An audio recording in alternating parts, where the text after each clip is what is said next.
break and all that. And so he had to do it remote. So he was on the screen and so forth. We got the sound all set. It took a little while, but he read some of his poems because he has a few chapbooks on poems. And then I did my poems, but the ones I concentrated on were poems I did about places in South Brunswick.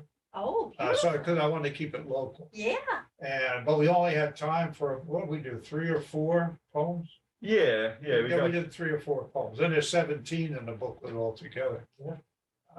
Unfortunately, I didn't bring that booklet with me, but I always have other stuff anyway. Always come prepared. Oh, yeah, there's always. Be prepared, yeah. Exactly. As a former Eagle Scout, I remember that. Oh, okay. There's a famous line from Mufasa, or Lion King, when the kids were little. Be prepared. Yeah. Okay, let's see. Here it is.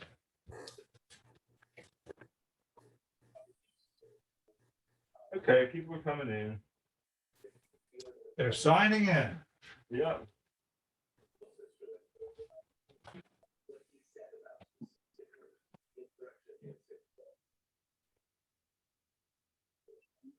We didn't use the equipment when we had nobody here except Well, yeah, right. special guests. Yes. Yeah, We stayed away from the equipment because we would just break it if we. That's it. No, Good we idea. wanted a private audience. We paid for a private audience. all right, we got a good number here. While you're waiting, this is the May booklet. I have. I just took that off the cabinet and put the June one on tonight. So these are oldies but goodies. And these are poems that the reason I put out in the backyard is because that's where I wrote them. Oh, And yes. So the let's Kendall just- Park poems, they may not, they might wander a bit as far as imagery and idea. But they were all inspired by my backyard in Kendall Park. Wow. Where in Kendall Park? On, You told us last court time. we on, should- Greenbrook. Hey. You know where the Greenbrook Hey, School Christine. is? Come on in. The court right there, the road that goes right in. Oh, okay. Yeah, the reason I have a blanket, It's been a long just set time, up right? my art Since we were gallery here. in the How are front. you? I have the paintings up on a rack. Right. Yeah, It we faces dedicated to the her. road, so I call it the court gallery. So yeah, Oh, very It's nice. Waller Court. Oh, okay, because at one time you were on Constable. online, right? and then us. So sometimes, Yeah. Yes, you had sometimes told people us call that. here, Right, so it's right. hard to They tell. took your house. So Yeah, a they decent took my number. Do you house. want to Yes, work they For a I mean, fee. I have everything set up. You just go to the next So slide. I was happy, they were happy. Everything Yeah, was oh, fun. You can yeah. control it from But here. if we have any spare time, you might pick out a poem you want me to read. Then I can Okay. explain it and analyze it. Oh, And, Yeah, that works. That's what we did the last So we time. got a good And number here. but see, you run out of time. So yeah, it's Like pretty, Hank- pretty informal though. So Hank has you can these start long whenever you're poems, ready. free verse poems, and they're And sort of then like, Everyone's they're like if a all newspaper the way guy up wrote there, poetry, and it would be yeah, Hank Callan, because he Oh. was a newspaper guy. And so he writes in a journalistic way. So it's just sort of a free verse type. So this is a room. and So how you mine's, all the mine's a years little ago. more describe the words. structured. Mine's more structured. Yeah, that's right there. And You and were in there. a I was sense, here. you would call it your Over there. tradition. But I Yep. do a lot of There are a lot of shifts that I shape No, my but poems, it's like a big. whereas he doesn't bother with Now shape. it is, yeah. So he might have Yeah, lines break that your are, voice. Run. 8 It's inches great that you have long, a dedicated and then a room. 3-inch Yeah, line, that and a happened a 5-inch while back, line, actually. just all Yeah. over the map. So Ed, we should tell. So hi everyone. We're going to be starting soon. We have our guest Christine Les here from Rutgers, and we'll be starting in a few minutes. Just to let you know. We have to do our calisthenics first. Warm up. Awesome. I didn't know about that.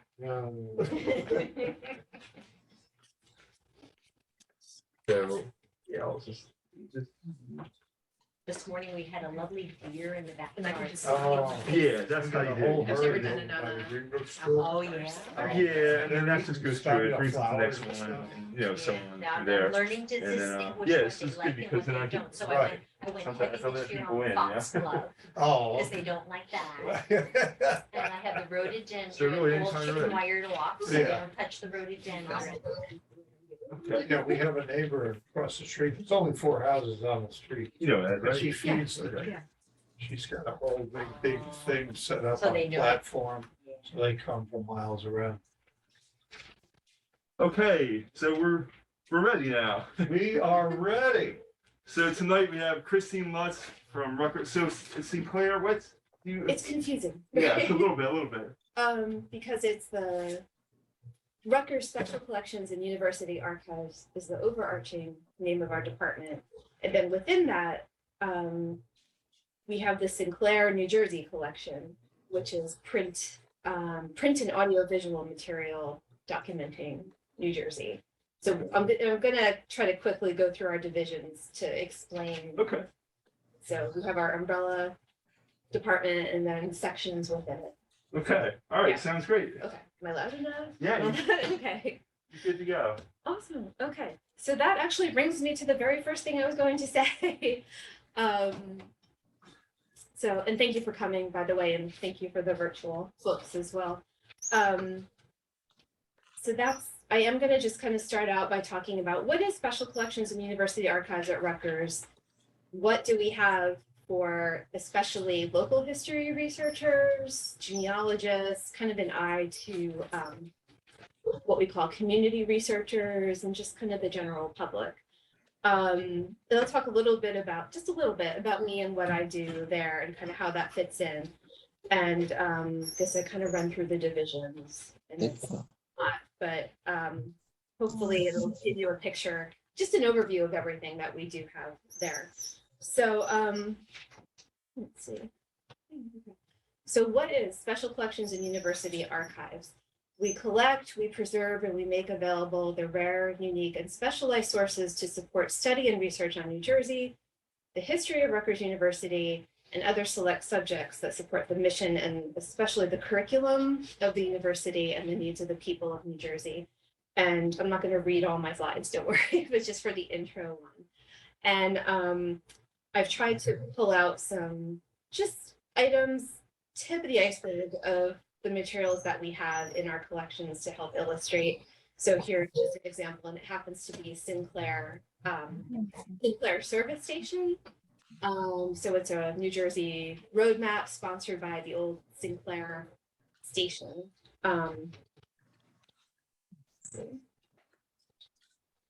So just a little bit about me. I'm the New Jersey Regional Studies Librarian and the head of public services. So as I mentioned, as New Jersey Studies Librarian, I head up the Sinclair New Jersey collection.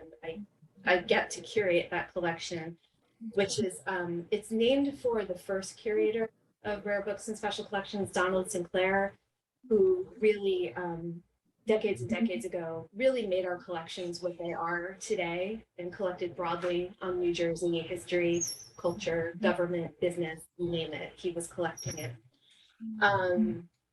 So in the Sinclair New Jersey collection, again, it's a lot of print material and I've kind of listed them out here. So I buy any new fiction or New Jersey nonfiction, poetry, plays. I acquire reports, pamphlets, brochures. We have several photo collections, newspapers, posters and flyers. Basically, if it's print, that's my responsibility, or visual and some audio material as well. And the way I get these materials are through a lot of donations, people cleaning out attics and basements, and fortunately you might know about us, so they say, hey, is this something you might be interested in? Usually it's yes, we are. And we do have some endowment fund money that we use to purchase materials from rare book dealers and other vendors when we see things come on the market that would really fit in our collection or close a gap or just something rare and valuable that we feel would benefit our researchers that we want to try and save for posterity. So we have some other curators. in particular, those who acquire manuscripts, so things like personal papers, organizational papers, correspondence, diaries, etc. We have a maps curator. We used to have a rare book librarian. That person retired, so we're without a rare book librarian right now. And then we have also the university archives that were mandated to collect, so material that documents Rutgers history. And then we have some other positions. We have a digital archivist. We have a processing archivist who actually gets the collections ready for use by researchers. And I need to shout out to our many undergraduate and graduate and part-time employees who we really rely on to get all of our work done. So here's where we kind of get to the, maybe you're a history researcher or a family researcher, there's something in particular you're looking for. This is the of what we have. So kind of our broad subject areas here. And we really specialize very strongly in labor and consumer rights, women's history and feminist art, and reform and countercultural movements, all in New Jersey. So those are collecting areas we've developed over many years. And some of it's based on a curator's own interest. We can, to some extent, develop where we're interested, which is a great side of the job, but we can also look for gaps in what we know maybe faculty and students are looking for, or what, you know, we hear from the general public, what kind of things we're really looking for. So we kind of do follow trends to some extent, but historically, these are our main collecting areas. And this kind of just overview again of all of our divisions. So technically we should have sort of a curator or archivist overseeing each of these areas. And like I said, we don't have a rare books librarian, and technically we don't have a manuscripts curator right now either. So we make consensus decisions. Is there now. open slots? I mean, there's something that will be filled eventually, or? We hope so. So, okay. Yeah. Okay. So several of us are kind of handling the manuscript acquisition decisions with approval from our university librarian. So you're wearing a lot of hats. We're all wearing a lot of Yeah. Do they need a special degree or special Yeah, that, background? we look for someone with some combination of like a library science master's, maybe a related, like a history or American studies master's. And preferably for manuscripts or rare books, those are so specialized that we want someone who has some experience and specialized training in those areas to really, you know, be able to know what they're doing. Yes. Yeah. And look out for things that we want to acquire. So yeah. Have these other areas where we don't have one curator per se in charge other than maps, but we all kind of work together within our areas and end up collecting these things in our areas. What does ephemera stand for? So ephemera, it comes from a Greek word. And it's really like sort of everyday things that were never meant to last. So things like receipts. I'm sorry? I was gonna say like a political button or something like that. Yeah, things that just you acquire kind of in the moment. Ticket stubs. A handbill. A handbill, train schedule. Or Springsteen's report card. Exactly. Although, I don't know, talk to Monmouth University about that. Sorry. It's okay. So yeah, sort of the everyday, what could be seen as throwaway stuff, but it really provides insight into a time and a place. So it's actually one of my favorite collections is our New Jersey ephemera collection. It's fun. So we'll start out, kind of take a walk through the different areas and show you some highlights. And I've tried to gear this as much as I could towards South Brunswick materials. So my wonderful collection, the Sinclair, New Jersey collection, again, printed material. A lot of the things that we have, especially for South Brunswick and similar towns in New Jersey, are things like pamphlets and booklets, maybe things that mark town celebrations, a lot of church-related pamphlets and anniversary celebrations. And some of that could be thought of as ephemeral too, like maybe like pamphlets that were handed out at a service or a celebration, but someone thought to save them and eventually they make their way into the archives, which is great. One thing in a lot of these, and I'll say this repeatedly, just kind of as a reminder, that a lot of these things are cataloged and can be found in the Rutgers Libraries catalog. So it's libraries.rutgers.edu, and a lot of these things we try to catalog as much as we can and should come up there. So for example, like you have the master plan Yeah. listed from 61. So if I was on campus, would I be able to go to the library and actually look at this just by looking? Okay. It's Yeah, not like special access. I don't have to go into no, into a room. and I'm going to talk a little bit about Okay. that at the end of my presentation too, like how do you actually get to these things? We are open to the public. And, you might find something in the library catalog, that you want to look at and schedule an appointment. And I'll talk more about that. Okay, But yeah, these okay. are, for the most part, these things are all, you can come in and see them. We don't have a lot digitized, and I'll talk a little bit about that too. But yeah, so some print material that we have a New Jersey master plan collection.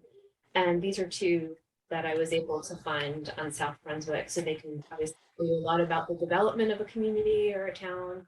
We have a planning school at Rutgers, so some it's not great to see some of these.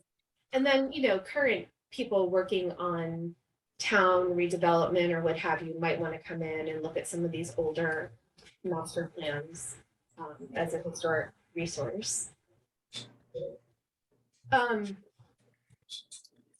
We have a lot of photographs. The one I use the most in our largest is Year's photograph collection. I just pulled an old picture of New Brunswick because sadly we don't have any South Brunswick photos in our New Jersey Views collection. So here's New Brunswick for you to look at. So we're very strong. The digital highway is part of Rutgers. It's part of the project. The New Yeah. Jersey Digital Highway. We have quite a few Oh, up there's there. some there. Okay. Yes, yeah. That's About- good, About because 10 years ago. if someone came to look through our collection, they would. I'll send you the link. Okay. So it's arranged by county, and we're strongest as a whole in Middlesex, Monmouth, and Somerset counties. So that's the core, although we document all of New Jersey. So you'll find a lot of New Brunswick photos. That's probably our strongest town, and those get used a lot. And we have guides and finding aids to these collections, so with that and see if what you're looking for is actually in the collection. And most of our finding aids are on our website, and finding aids is just a fancy term for a guide. It's just archival terminology. If you go to pretty much any special collection or archives, they'll have finding aids. So they'll kind of look the same across different repositories. So yeah, the county arrangement, at some point, someone made that decision to arrange them by county, and that seems to make sense for this collection. It makes things pretty easy to find. We have a New Jersey Trade and Manufacturers Catalog collection. This is one South Brunswick one I found from the Ridge Door Company. Oh, Oh, anyone remember this? But these are also just another insight into businesses and how a town developed, and these still get used sometimes by legal teams. For example, we have a lot of trade catalogs or manufacturers catalogs from the Johns Manville Company, and we still get people doing investigations this day. They want to look at the Johns Manville. So how Catalogs. how would it work? Like, why would a legal team want to look at this one from? They might not want to look at this one unless someone said, hey, a ridge door collapsed on my Oh, I leg see. and there's Yeah. some like lingering lawsuit or Okay. something. But these are things that tend to get used. We have very early trade catalogs too, like men's and women's clothing of the late 19th century and all sorts of products and things. So, social historians use these a lot. So they have multiple uses. And Yeah, the Ridge Door Company was that was a big deal in the 50s. okay. That was one of the biggest outfits. It looks like it just closed It down. just closed down? In 2015 because they did an auction. I looked online Yeah, and they were yeah, auctioning everything off. Oh. In There's 2016. other stuff there now where the thing was. I think it was on New Road. there. Yes. Off the New Road, Oh, yeah. they actually had a business? Yeah. They Right here. made the doors there. Yeah. Oh, Yeah, and I would imagine like So that would be- replacements in Kendall Park for garage doors. Mhm. I would imagine a lot of them came from Ridge Door. That's what I was thinking Yeah. too. It looks like it fit right in with Kendall Park the way that looks. Yeah, so Oh, when Kendall Park absolutely. came along, and you needed a replacement on your door, Ridge Door's right That's it. there. So at one time, it was important. Well, it's He did my garage door. There you go. There you go. Okay, an endorsement, great. Right. We Like made a that. connection there. Awesome. Let's see. Okay, so I talked about things like pamphlets and Oh, booklets and yeah. brochures and how a lot of churches. So here's the First Presbyterian Church in Dayton. So, these things are great because you can not only learn about the history of the church, but it's full of advertisements. Again, you can learn about businesses and things that used to be here that are maybe no longer here. So I think these are very multi-purpose. So it could be a religion scholar, or again, it could be just a local history researcher looking So about businesses. I see Erickson's there. They're Yeah. a big name in town. Mhm. The jeans Still area. are. How about Frank and John Dye? Oh. Yeah, right. Big family name. And they're rolling. Conover, Von Thun. Pontoon. Jamesburg Pub is still there. And it takes in a large Greg's. area too. You have the Jamesburg Hardware and you have the Cranberry That's Pharmacy, still there. Forest Gate Yeah. Farm. Kudos. It's still there, really? Oh, The Jamesburg is James, still there, oh, right? yeah, Jamesburg Hardware. Oh, yeah. Right, right. Love the phone numbers. Oh, 1-2.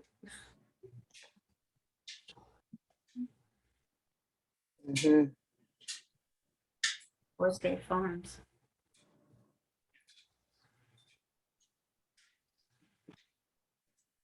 And I just opened this at random. Who's So, that person trying to talk? someone have- I don't know. Someone's not muted. Maria's iPad? Somebody's not muted. Could have been stolen. Whoever stole it, she tried to talk. That's true. One of my favorite collections is the New Jersey postcard collection. Oh, my gosh. This look is at our that. one and only South Brunswick postcard. And this, I can tell. Oh, okay. Right, yeah. So she does thanks that to stuff, too. Pam, we have a South Brunswick postcard. Where is this? Was that one? You mean the card or where was that on It 130? looks like Oh, 130. it's 130? I believe so, yeah. It's not marked, so I don't know where this is. I have other postcards. Looks like now where the that's up on Valero website. is right now. But can you use digital copies? Like do you need the actual postcard? I mean, I have ties. Can you use stuff like that? We have so many postcards. But I think knowing that you have them is good because then we can refer people to Okay. you if they're looking for that. And we're in the process of digitizing this collection now. And just because we have space issues too, Oh, okay. and Right. also limited staff to do digital work. Right. But if we can say, oh, South Brunswick Library has, then we can just send them your. Yeah. Give you we more can work. send them a link. We actually have them on the site. So. You guys are further along than we are. So, but again, this goes by county, and as you can imagine, we're very strong in Jersey Shore postcards, but it's fun to see more inland and maybe not Sort so of balance out the expected. collection. Mhm. So this is thousands and thousands of postcards, and then we have another recently acquired Helen Pike collection on New Jersey postcard collection, which is very strong in Jersey Shore. She's written books on Asbury Park. And then I just like a couple months ago took in a 4,000 New Jersey postcard collection from a collector who Wow. collects all 50 states, and he was unloading and gave us his 4,000. collection. How many boxes is that? it's not, he has them in larger boxes than we would put them in, so it's probably, might be about like 8 to 10 Okay. boxes, and then we're gonna put them in our archival, little actual postcard boxes. Okay. So it'll be pretty big. Yeah, Cassette free catalog. stuff. Yeah. Yeah. Well, yeah, this is where we look to our students to help us inventory, and right now they're sleeving them all in Mylar sleeves to protect them. So, but we'll do some sort of inventory. We won't be able to catalog them individually, but we'll use his order that he had them in, and base our finding aid off of that. So Are they sorted by county? I think he has them by county and then by town, so that Oh, okay. Wow. follows along. Yeah. If you can It tell. shouldn't feel too bad. From what I understand, the Museum of Natural History has stuff from the late 1800s and stuff like that. Oh, yeah, there's always a battle. There's Oh, yeah. always a battle. So, yeah, we're right there with them. So that's, and I just pulled a couple other fun postcards. So yeah. the old days of Atlantic City. Oh, I thought that was Dallenbach's. Oh, yeah. Not quite. um, Yeah, Yeah. Seen those. I like the beach, so I just pulled a beach postcard. So kind of moving into slightly different territory, we have a lot of broadsides, so things printed on one side of paper. And we have these really going back to probably the 1600s, although I think the ones we have from the 1600s are mostly photostats. So we do have some originals from the 18th century, again, all New Jersey broadsides. And this is one I just use in a lot of presentations. The New Jersey Society for Promoting the Abolition of Slavery, which was formed in South Jersey by Quakers. And it was not a very long lasting society. They kind of got run out of business, so to speak. But it's an interesting. Yeah, the Quakers were big in West Jersey Mhm. and East Jersey, not Not so much. big at all, not so much. And South Brunswick was close to West Jersey, where we had that, where you have the dividing line. Mhm. But South Brunswick, as far as I know, was at this time was strongly pro-slavery. I have another document coming up that'll be interesting along those lines. So switching gears yet again, we have a New Jersey book collection, and we have a lot of recipes that turn up, ledgers and account books and things like that. I think we do have some South Brunswick cookbooks, probably again out of churches, women's organizations within churches. Yeah, collect those. How Yeah. about how about the Grange too? In Phone's number one. something, because they're big on, like the cooking and the farmers' wives, and recipes and so on. I didn't come I would think across the anything, but Grange there would could have be- something like that. Yeah. There could be stuff Yeah. within special collections for sure. But just, as an example of that sort of thing, the account book on the left there is from a farm in Burlington County. And we found some recipes Cool. in it, which was pretty cool. And those were, this is the Newbold family farm.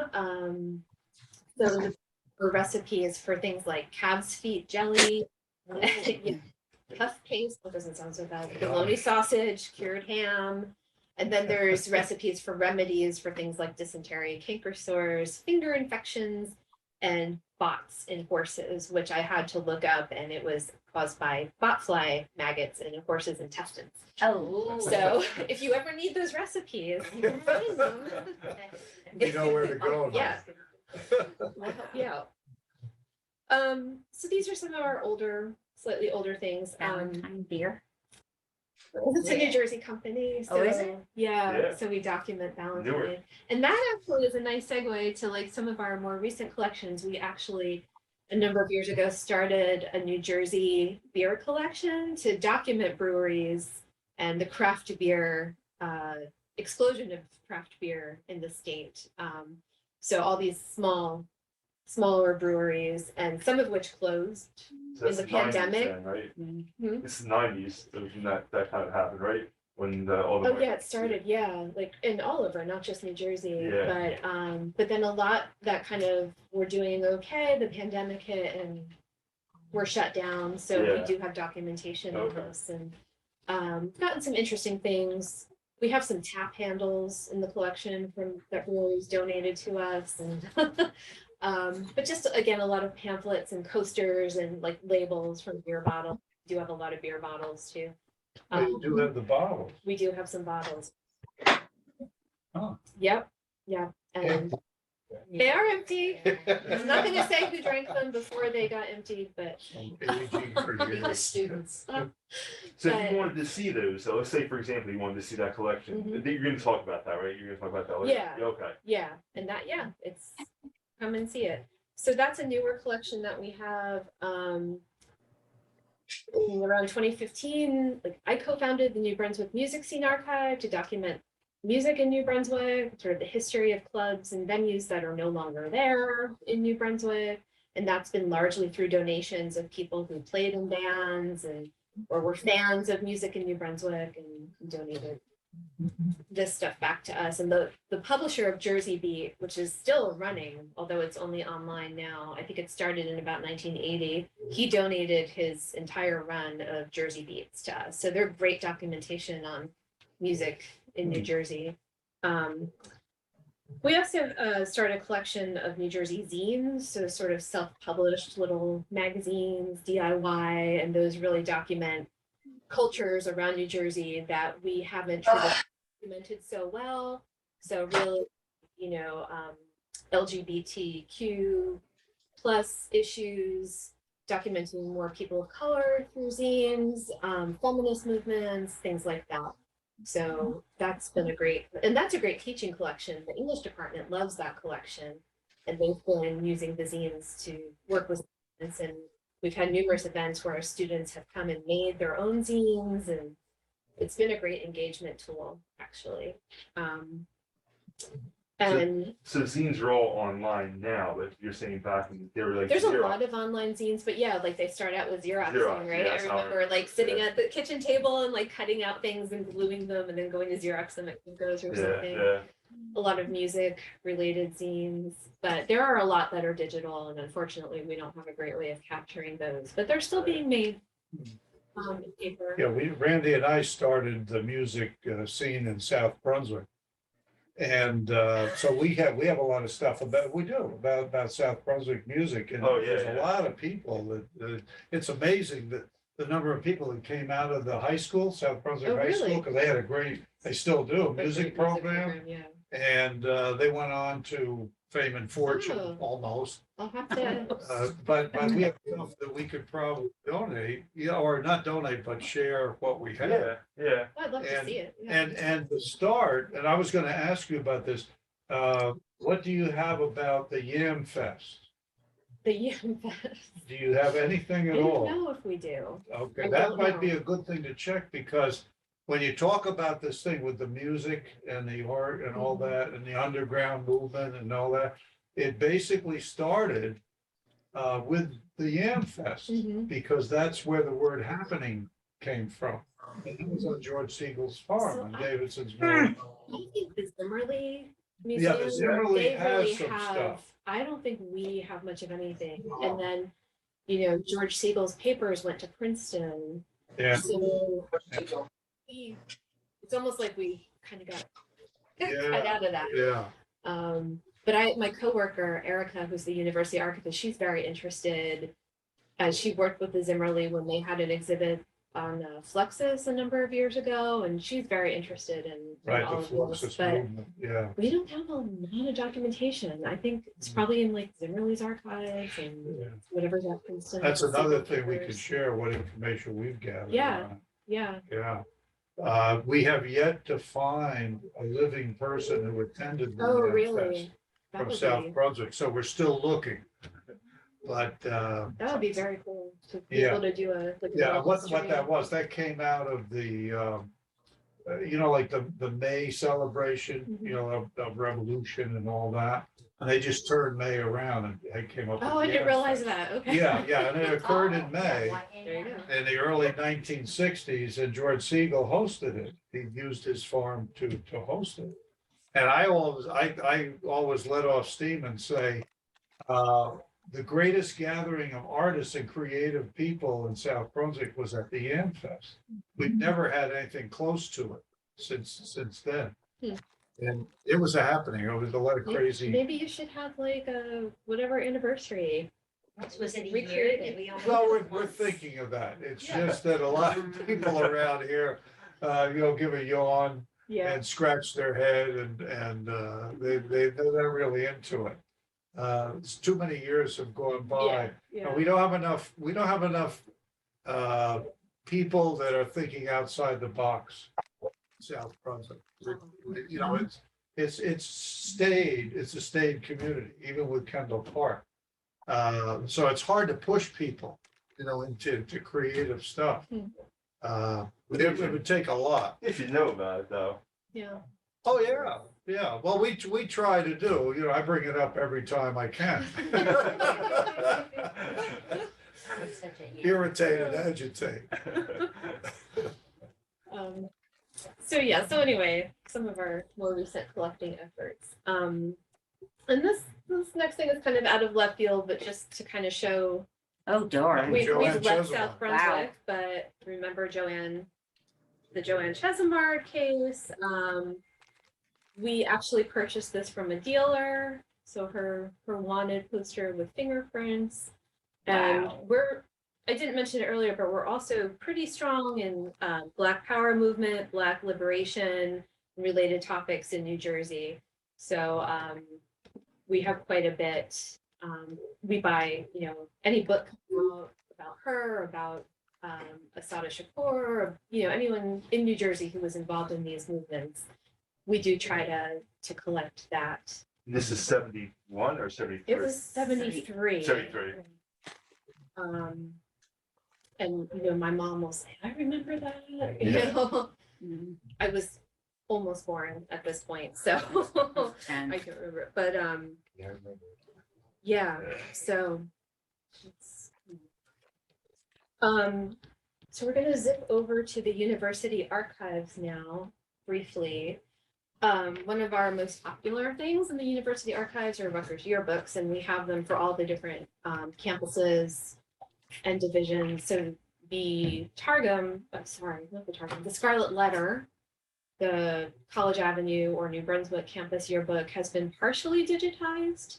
So you can flip through these online, which is really nice. And these go through, I think, the late 1800s, but Rutgers no longer publishes a yearbook. So Doesn't have a unit. yeah, I think the interest just wasn't there anymore. Huh. But you know, they're great resources, and we get people all the time asking for, you know, my great grandfather graduated in whatever year. Do you have a yearbook entry for him? Something like that. yeah. Yeah, we have the South yeah. Brunswick ones up Mhm. there. And we have a complete collection now. Hmm. When I first came on here, we were missing about 7 or 8 Yeah. of them, and we were able to gather, we were able to get them, so we have a complete collection. So That's good because we try not to collect high school yearbooks. We would be Yeah. overwhelmed. Oh my gosh. Yeah, they're So- heavy and bulky and, We leave that to the public libraries and the local historical societies. It yeah, would just be too much.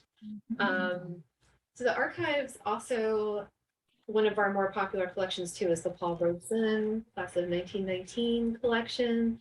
We get a lot of inquiries about Robeson, as you can imagine. You know, documentary filmmakers to students, you know, even like National History Day students who do projects related to him. A lot of internal questions from the university where they sort of want to use him to brand things, or they did create a memorial on campus, so they come to us for these things. So this is his yearbook entry, and kind of an interesting letter from the president at the time Robeson was enrolled, President Demarest. A prominent alumnus named James Dixon Carr. There's now a library at Rutgers named for Carr. complained about Robeson being banned from playing in a game against Washington and Lee.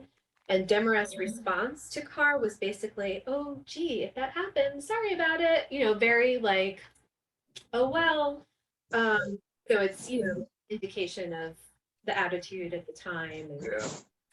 they did not want this African-American player involved in the game. I'll just mention too that the archives includes a complete run of the Daily Targum, the Rutgers newspaper. I was interested in that. So that just got digitized, and I think it's in the process of being indexed, which will be wonderful. We have records of university offices and departments. We have faculty papers, student organization documentation, alumni organization and documentation of alumni activity, a lot of buildings and grounds documentation, a lot of photos of Rutgers things and Rutgers over time, and so much more. I can't even go into it. There's so much more. If it's Rutgers, we probably have it. Moving over into the manuscript collections, I tried to, you know, look into what we had related to South Brunswick. So these are, I just kind of took these from the library catalog. So here's, you know, Congregation Shari Shalom records, and then some individuals where names may sound familiar. So ledgers and account books. And, so, you know, these are, again, great resources if you're doing history. This happens to be an ancestor doing family history. Just documenting the. Yeah, there's one, there's an interesting line there, see, possibly relating to South Brunswick paupers. That's an interesting thing, you know, people that really, we don't remember them, that they have passed through, whatever the case may be. There is a group of forgotten people in South Brunswick, and in studying the old ones, we had a lot of squatters back in the 1700s. When the proprietors owned the land, but they were over in England, and there wasn't much going on in a lot of the land, and the squatters would come in, and we had the paupers at a later time. But it's an interesting account, because if in those papers they mention any names or something, it's probably the only time they're ever mentioned that we would ever know about. Yeah, that's true. And and this looks this way because, you know, a cataloger or the manuscript curator at the time just kind of took a quick look at it so they could make a catalog record for it. So who knows if anyone's even really looked at this. So there, Ed, you can come in and look through this. There you go, Ed. Well, I'm up to 1800. I'm up to the year 1800. Okay. So I got a ways to go. But you know, our manuscript collections are vast as well and document all of New Jersey. And just to name a few more things, we have New Jersey and New York, some orphanage records. And so sometimes we'll get an inquiry from Ohio, who knows where. Someone was able to trace that their family member was in this particular orphanage, and we have their records. And, you know, that's very rewarding when you can go into the records for someone and actually locate their great grandfather or their grandmother, and we'll PDF the pages for them. And as long as they sort of verify they're a family member, and, you know, send them that information. And we also have a lot of family records. We have cemetery records. A lot of this material came to us through the Genealogical Society of New Jersey. Some of it they still own, and we just make a home for it. Although I'll mention, in case anyone here does genealogy, most of those records are now at the state archives. The family, sorry, the Genealogical Society of New Jersey's Bible and family records. They'll do a limited amount, I think, of They've actually changed their the hours you can go and visit. But you know, yeah, they never give you enough time just for you to find something. It's time for you to go. which Yeah. makes it really annoying. Well, there's a whole backstory as to why they went there that I could tell if you're really interested, but it has to do with the pandemic Right, I and was- our flood that we had in 2021 from Hurricane Ida. So they went to the state archives on like a long-term loan. We'll see. Yeah, but I'm saying, but it's very hard, but the state archives are not, Friendly.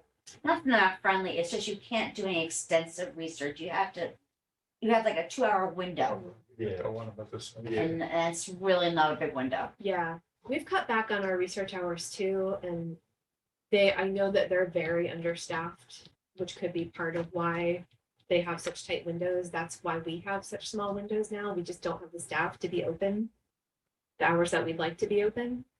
So that could be part of it too, but, But that question though, as far as family histories, they're all at the state archive now, or do you have them now? so their Bible and family records, which are kind of the main thing that people often want to see, are all there. And some cemetery records got moved there as Okay. well. We still have some things, Okay. but the bulk of what people usually want to see has gone to the state. Or some archives. of We the have some cemetery family, do have some family files. We also have some DAR materials, but I'd say if you're really doing this research, you need to consult with us and the state archives to make sure you're covering Yeah, your because I'm bases. trying to, I'm part of the DAR. And we're working on finding graves of soldiers. Mhm. And I'm trying to find ones that people don't know, like obscure people that nobody would ever think of, Mhm. like Nathaniel Dean. Right, right. Oh, I can't find this man anywhere. So that was actually a question that was just posed, they put it up on there, they're wondering about cemetery records in Potter's Field, so you're saying, between the state archives and Yeah. you have some there and there's Yeah. there's some. at the yeah, archives. so the ones at the state archives, they're, again, everything's organized by county. And then within that, different towns, and then within that, churchyards and other burial grounds. How about records of slaves? I'm getting to that. Oh, you're getting to that. Jumping the gun there, Ed. Saving the best for last. But just, overview, and, we also, if anyone's interested in New Jersey politics, we have governor's papers. We have the papers of Frank Lautenberg, Rodney Frelinghuysen, Clifford Case, Harrison Williams, Jim Florio. We've got various business people and businesses around New Jersey.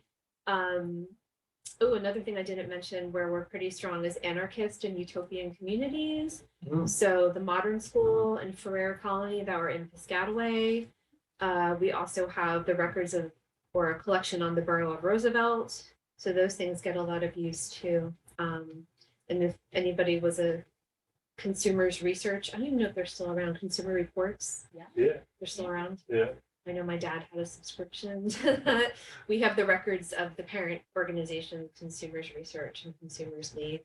So those get a lot of research as well. So back to South Brunswick, we have the Dean family papers. Ooh. And I just was looking for something that might make a nice slide, but it's a ciphering book. They need that. Vendu books, so estate records, and this is Aaron Dean, a lot of Aaron Dean materials. Yeah, this wouldn't be the original Aaron Dean. This would be You would know better the than second me. or the third.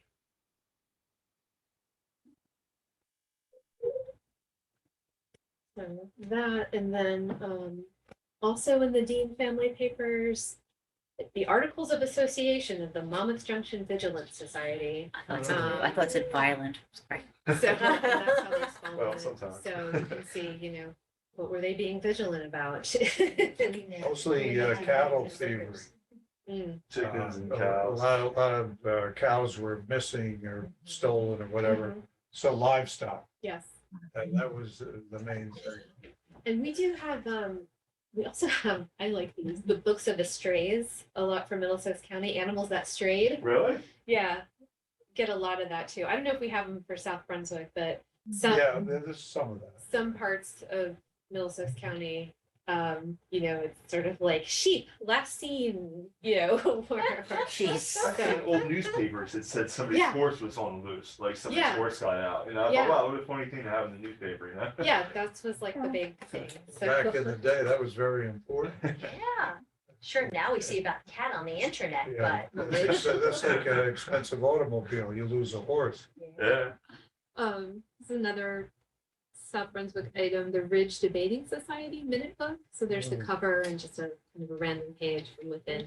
Do you know why it was called the Ridge? Do you know the origin of the name, Ridge Debating Club? I don't, maybe, I know, Ridge Ridge Road. Road. Ridge Road, yeah. and it's a word around here, but I don't know why. But it's they're Ridge. Kingston. Well, it goes over to Kingston, right? Yeah. little- Yeah, that makes sense. Oh, Yeah. sure Where, does, where yeah. the Ridge Road starts, that's It's- where Kingston is. Yeah. Yes, And he's this right is over by- Pre-Civil That's why Heathcote. War, Yes, so these were fine upstanding citizens with some idle time. So, yeah.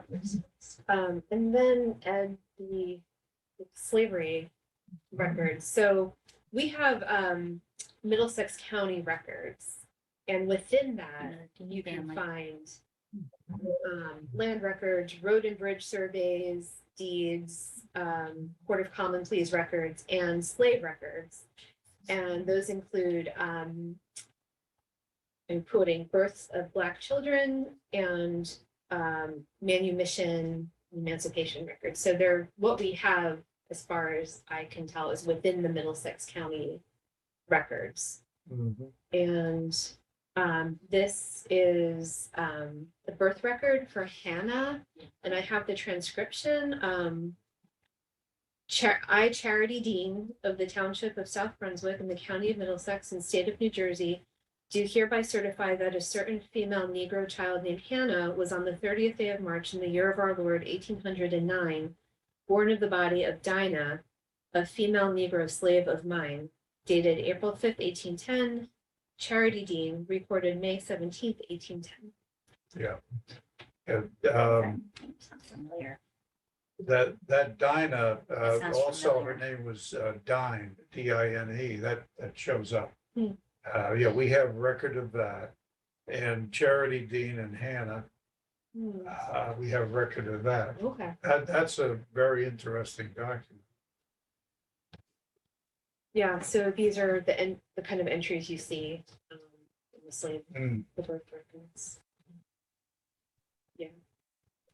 And if just to make folks aware, the Scarlet and Black Digital Archive at Rutgers, I may have even gotten this from there. They've digitized a number of our materials related to Rutgers and African American history, because when Rutgers put out a series of Scarlet and Black, like investigating Rutgers' ties to slavery, and then they're able to create this digital archive, but they've scoured our holdings for things related to Rutgers and slavery, and moved into more the African American experience at Rutgers over time. And they're doing New Jersey, embarking on New Jersey a bit more broadly, kind of getting away from the Rutgers ties. So Scarlet and Black Digital Archive, it's fascinating, it's an amazing resource. And we'll see more things like this posted there. They have the funds to be able to do this, so it's good someone's doing it. So I'm going to pivot again, and this is because Oh. Randy requested some true crime material. Oh, man. This is a repeat question over the decades at Rutgers Special Collections. What do you have on the Hall Mills case? And does everyone heard of the Hall Mills case? Mhm. Okay, so the Hall Mills murder, very brief. It involved Edward Wheeler Hall, who was an Episcopal priest in New Brunswick, and Eleanor Mills, who was a member of his choir, and they were having an affair. This was in the 20s. And they were both found murdered on September 14th, 1922 in Somerset. very close to New Brunswick. Kind of, if you know where Landing Lane Bridge is, you kind of go up into Franklin. It was Franklin, I guess it's Franklin Boulevard there. Sort of off in that area was a farm, and their bodies were found there. And there was a famous murder trial. It was before the Lindbergh kidnapping, so it was kind of the trial of the century before the trial of the century. And it's, to this day, it goes unsolved, and there's a lot of theories, but probably, this isn't me saying this, this is from reading up on this, probably they were murdered by Edward Wheeler Hall's wife, or she arranged for her brothers to murder them. And they were found under an apple tree with love letters scattered around, and it was a brutal murder. And you know, it shows up in a lot of true crime things. There's been books written about it, so it's really an infamous case. And there was really, in fact, the term media circus might have even been coined around, you know, the proceedings from that case, because it was just pretty nutty. So, and there's, you know, if you're so inclined, there's a lot out there on it. And there's a pretty new book by a guy named Joe Pompeo, who looked at the case from more of where it stands in the history of journalism. I haven't read the book yet, but he kind of takes a different angle on it there. But anyway, so this is an album kept by Captain Harry Walsh, who was a detective on the Hall Mills case. One of the men on the left, I'm not sure which one. So here they are, like at the scene of the crime. And then the picture on the right, they're speaking to a woman, another choir member. So, you know, there's a lot of photos. That's like not this. the pig woman, is it? That's not the pig woman. That's Right. that's a whole nother part of this that I totally skipped over, was the farm closest to where the bodies were found. I don't know her actual name, I don't remember it, but she was known as the pig woman. I guess it was a pig farm, who claimed to have heard screams, I think, on the night of the murder. And she famously, you know, basically testified on her deathbed.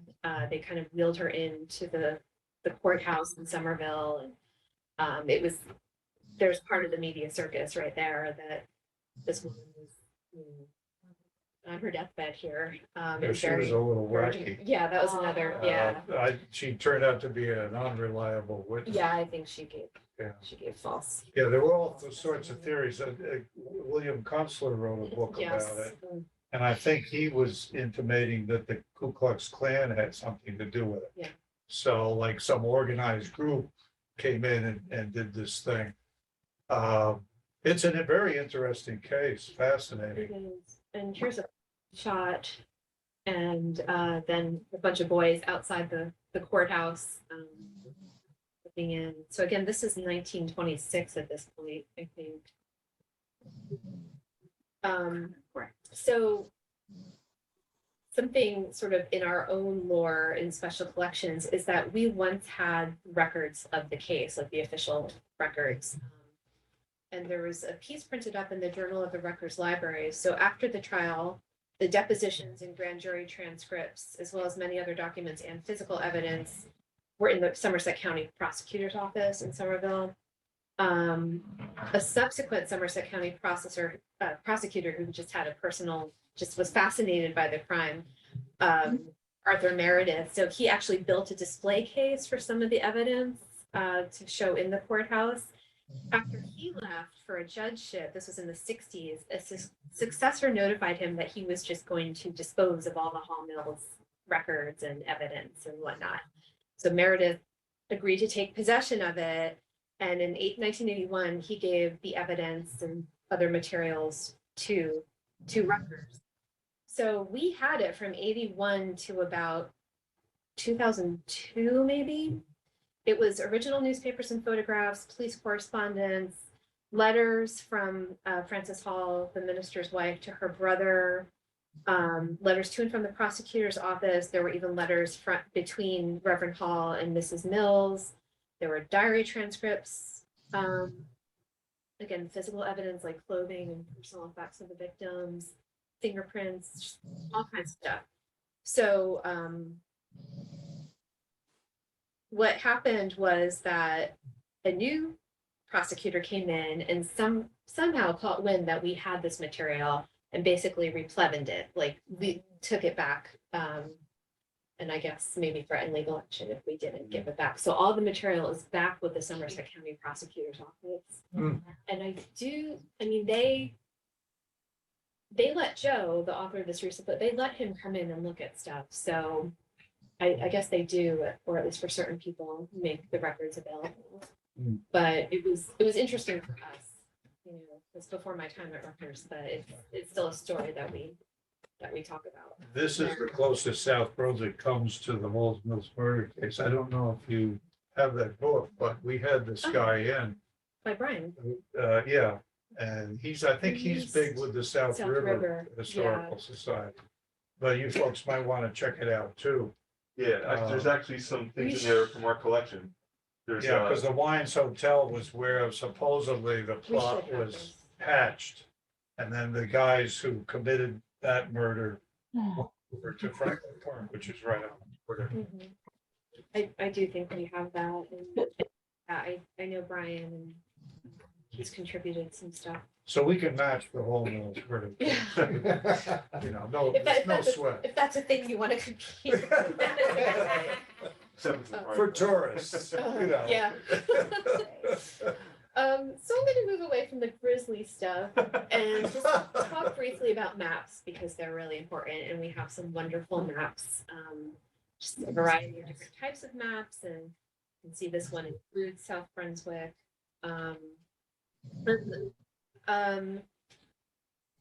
We also, again, we have the master plans. We have things like related things like architectural, environmental assessments and reports for building sites around New Jersey. And we do have several South Brunswick maps. And this one's from 77, I think. Yeah, there it is. This mapmaker.rutgers.edu, you can peruse a lot of really cool maps on that site. It's done by the Rutgers Cartography Department, and they've digitized some of our maps there. But if you're into maps, it's a really, really cool site to poke around How many on. times has the map changed? Or 200 years or so. Does the map change? How's it changed in the last Tremendously. 10 years? Yeah, we lost a lot of territory. You look at that map and then you check out the earlier ones, you know, like Plainsboro, Cranberry. I mean, we were all the way down to the line. To the line that divided the east and west Jersey. We lost a lot. But Yeah. we're still big. 26 square miles. That's right. Already? 26. 26. Oh. Your friend of mine, did the title searches in Tom's River. Oh, Go wow. to those archives. Yeah.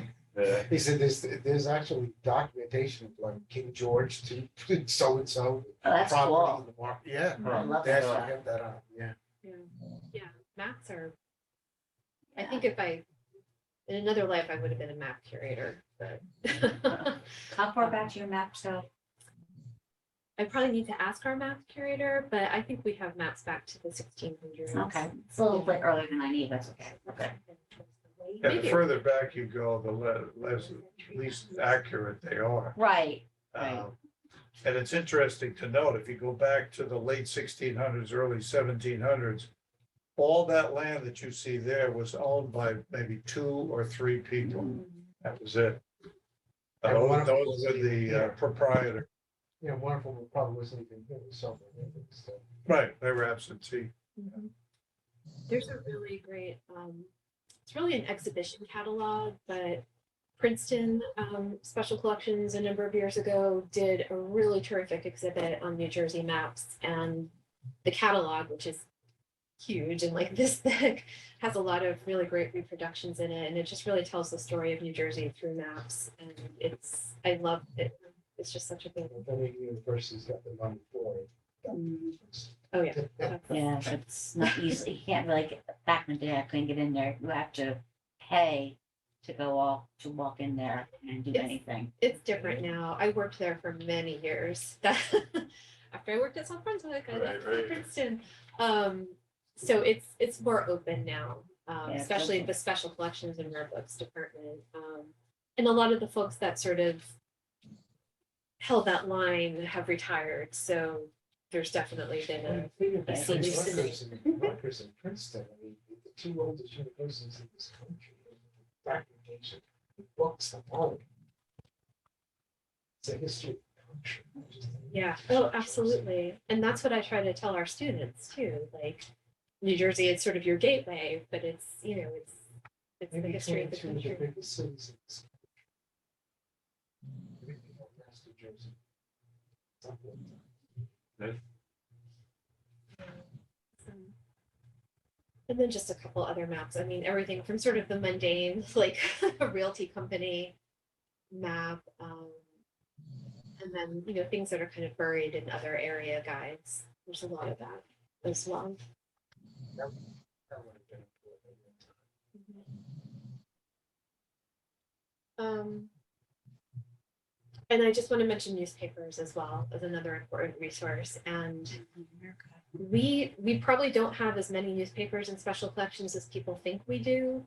We have a lot of single issues of newspapers, but the library we're located in, Alexander Library, also has their own newspaper collection separate from us. We have been working to digitize some New Jersey newspapers. We for several years got grants from the National Endowment for the Humanities as part of their state newspaper digitization project. There's really very strict criteria. So we couldn't just pick a newspaper and digitize it. We had to have a complete or almost complete run of the newspaper. It had to represent certain things. I wasn't too involved in it, so I don't know all the particulars, but one of the ones that we were able to digitize was the Perth Amboy Evening News. And you can go to the Library of Congress, america.loc.gov, and see the list of New Jersey newspapers that are digitized there and browse them. So they're another incredible resource, of course.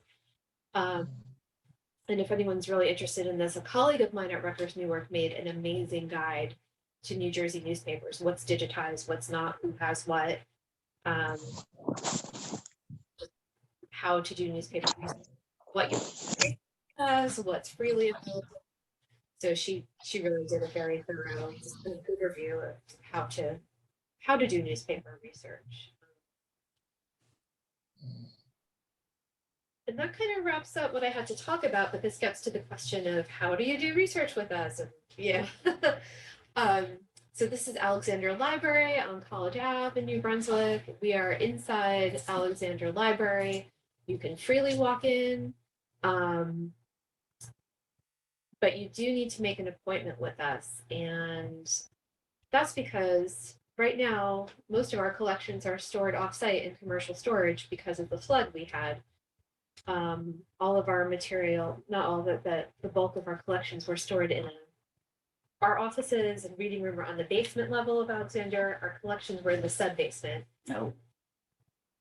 That was supposed to be a temporary move in the 90s, but here we were, in 2021, and Ida came and flooded. We didn't really lose too much. We were just very lucky. But the problem was that we don't have great humidity control in our building, even for an archive in the library. So everything got moved out because we were very worried about mold. And we do have some mold issues, but so most of our collections are off-site. So we ask for a week, more if you can spare it, notice to request material from off-site. And those are our very limited hours now. So again, we just don't have. Can you get into the New Jersey room? There is no more New Jersey room. There is no more.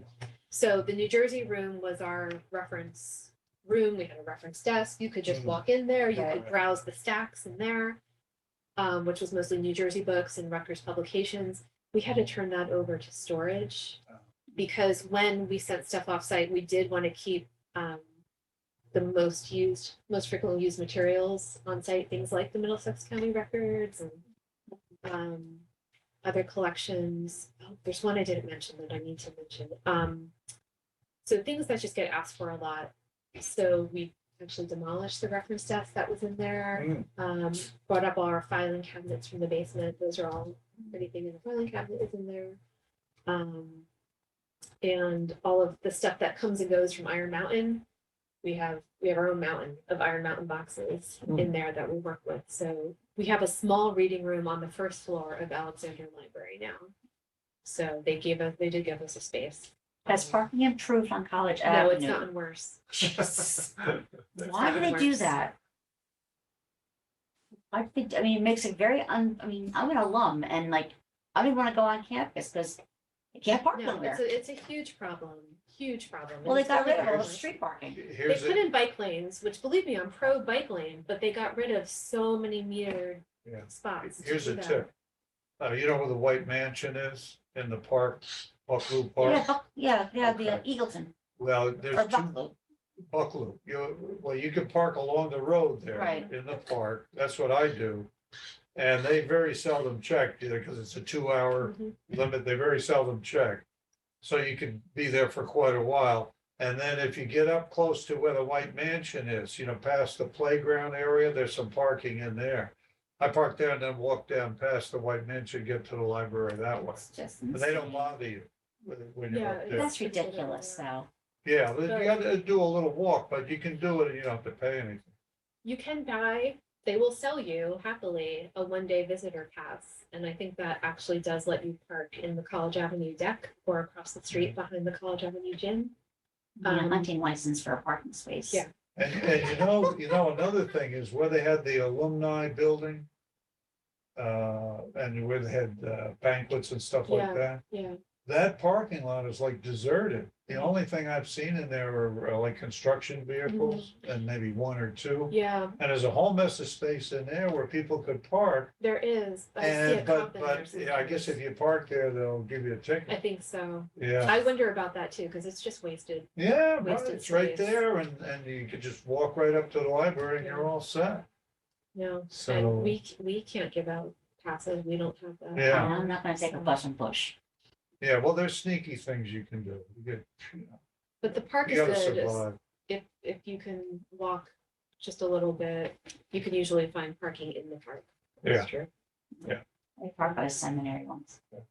I had a question, I'm on a committee for, the class of 65. Mhm. And every time we have the reunion thing, and ours will be coming up in 25. Where are we gonna put the money that we collect from the class? And the last time I lobbied for the Targum, because when I was looking through the Targum, it was the physical old Mhm. copies. Yeah. And people had cut out stuff from some Yeah. of them, and it was a mess. And that was before you digitized the thing. And I was putting that on the table as a place where we could put our money to help out to preserve and save the Targum. If a class wanted to make a donation, a big donation to your area, where would you specify the money would help the most? Oh my gosh. Everywhere. Well, see, if I'm specific and I bring it to the class people Mhm. that are still kicking it on the committee, Yeah. I can persuade them to vote a certain way. Well, I'm kind of overwhelmed by that. Digitizing? Digitization is always a good one. We are going to be allegedly moving to a new space somewhere. If we were closer to that, I would say, how about a class of 65, like named room or something? Oh. Or a class of 60, I don't know the amount, class of 65 curator or whatever.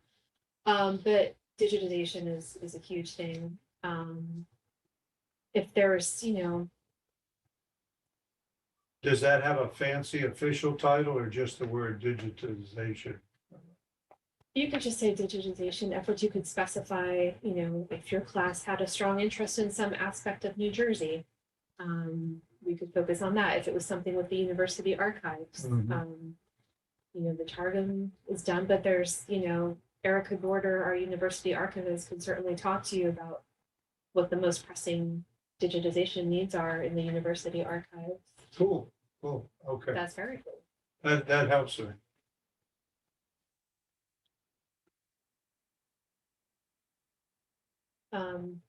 And I just put up the screen just to kind of show again the libraries, our website.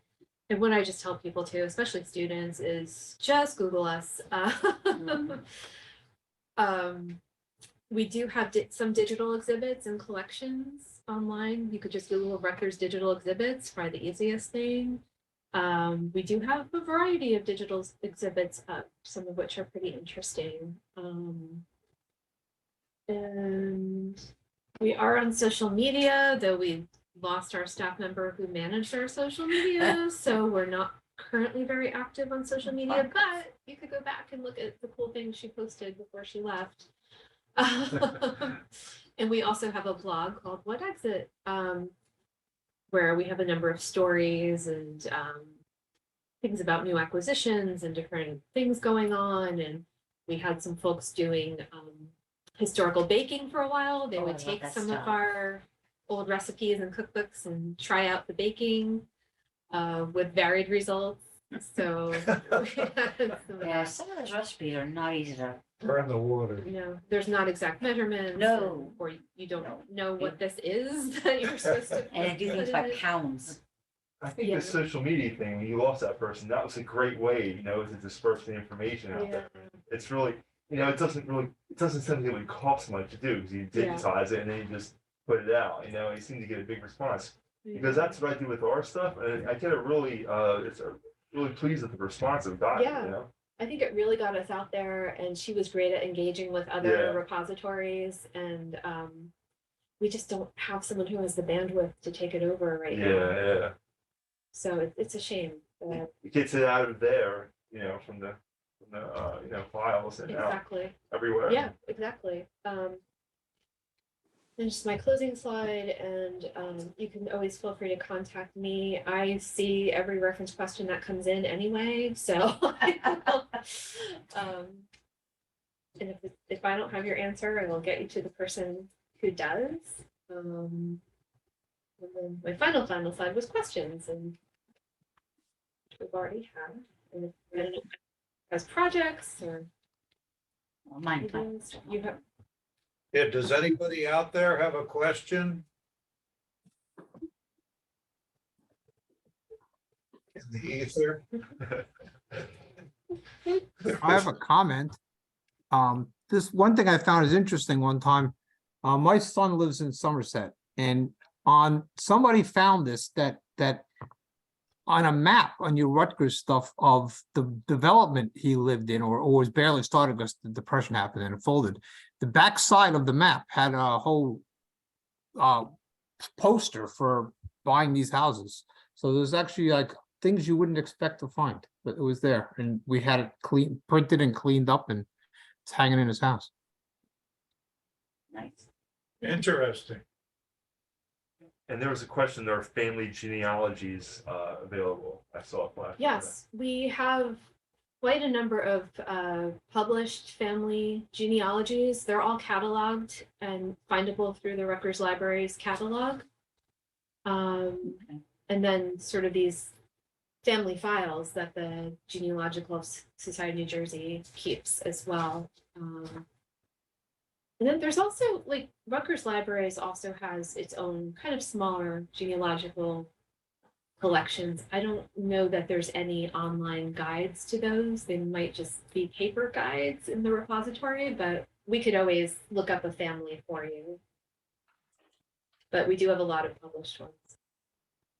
Yeah, I'll vouch for that. I've used that a lot. Oh, Barbara? Any guarantee it won't be discarded. What did Barbara ask? Yeah, she says if something is donated, was there any guarantee it won't be discarded? We put that in the deed of gift. We can work, we'll word the deed of gift to however the donor wants it. Okay. And you want a deed of gift, because if you don't have a deed of gift and it's not formally donated to us, then, you know, if we decide at some point it doesn't fit the collecting scope or whatever, it could, I don't mean to be harsh, but it could be discarded. So that's why we do work with donors on deeds of gift. I actually run the history collection for an organization that's a big New Jersey organization, and we have a huge archive of stuff for women. It'd be women's history, New Jersey women's history, and I love to donate it to an archive. I looked at Alice Paul, and I looked at the Trenton, Newark archive and stuff like that, but there's no guarantee that they won't ultimately discard it. And it's, it goes back to 1930 or something like that. I mean, it's a women's organization in New Jersey, but I'll talk to you about it sometime. Yeah, you can email me at your convenience or whatever, or because we definitely collect women's organizations, because again, we're very strong in women's history. Yeah, I saw that. That's good. We'll talk. Thanks. Good to see you, Christine.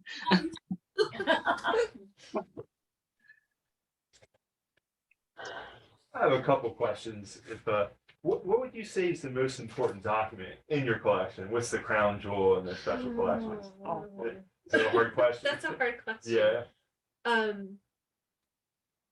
And I get that question sometimes. So here's my answer to that question. It depends. Because one person might say, oh, it's a Shakespeare folio. And another person might say it is like a 17th century New Jersey map that shows some very important land acquisition or whatever. So like in some ways I don't feel comfortable saying what's the most important thing, because I think it depends who you are and what your to you, research is. what catches what To for me? you, yeah. I mean, it is a hard question.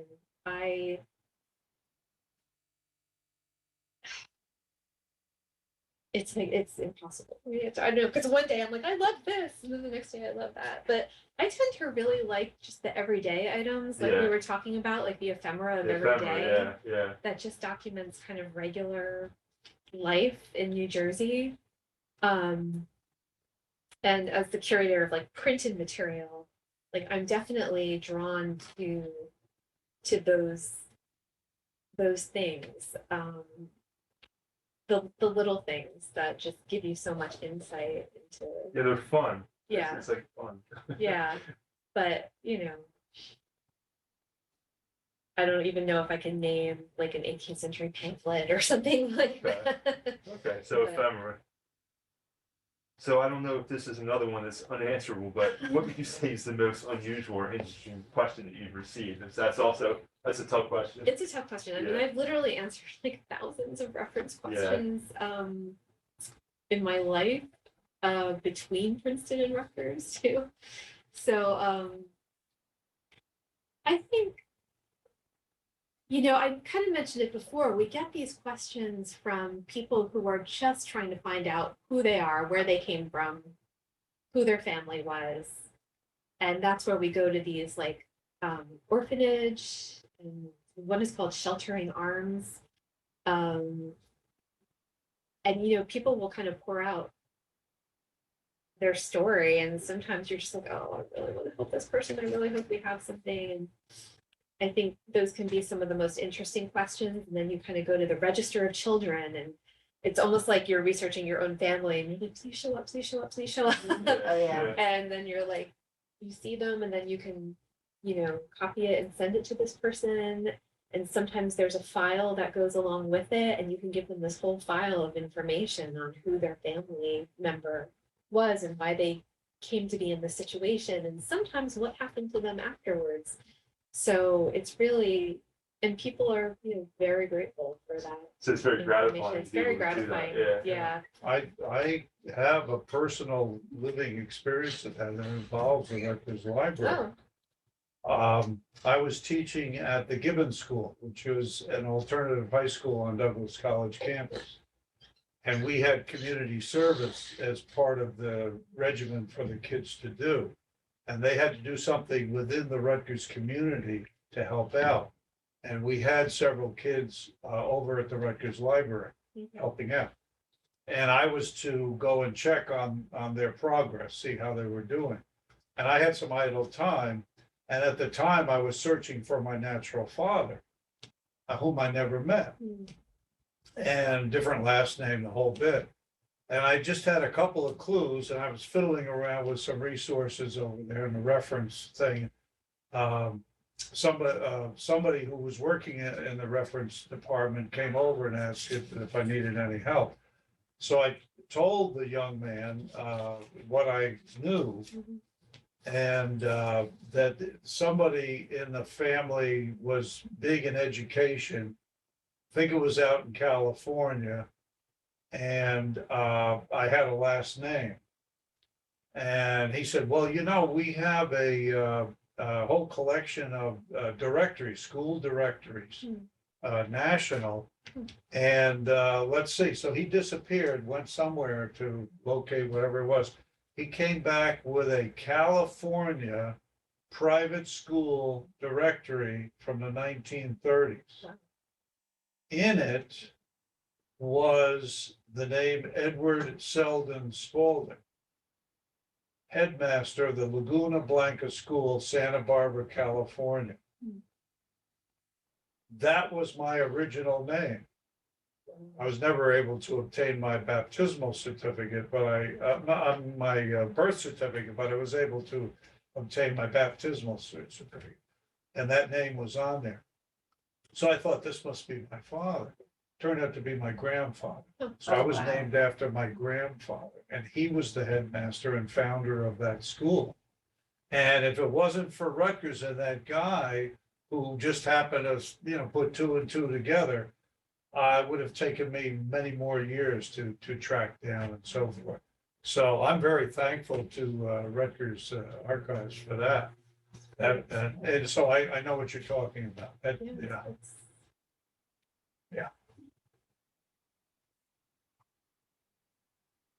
Yeah, it can be really rewarding. It can be frustrating when you do. Yeah, especially when your stuff offsite. Yes, That must be very. it's not at your fingertips, and you have to go through a whole rigmarole to get it on site every week. Hopefully they haven't lost that. It's Rutgers. Here, well, it's the company we're using, I will say that. But there's some boxes that were in the midst of searching for, they're in the searching for. So we are a little bit worried when it eventually does all come back, I accounting for it. Yes. know. Oh, boy. Yeah, I would do Cal, so. Trust. So.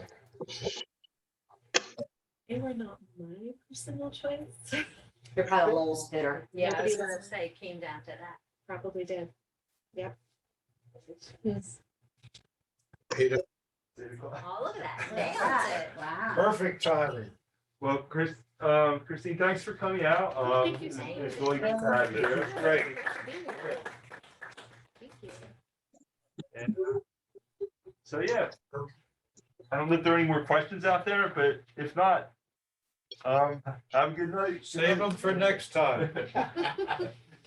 Thank you, Wayne. Thank You you. got it. Sorry, we ran out of time. I just off the top of my head, I thought maybe for that social media that you're gonna make a comeback, I'd love to be a reader.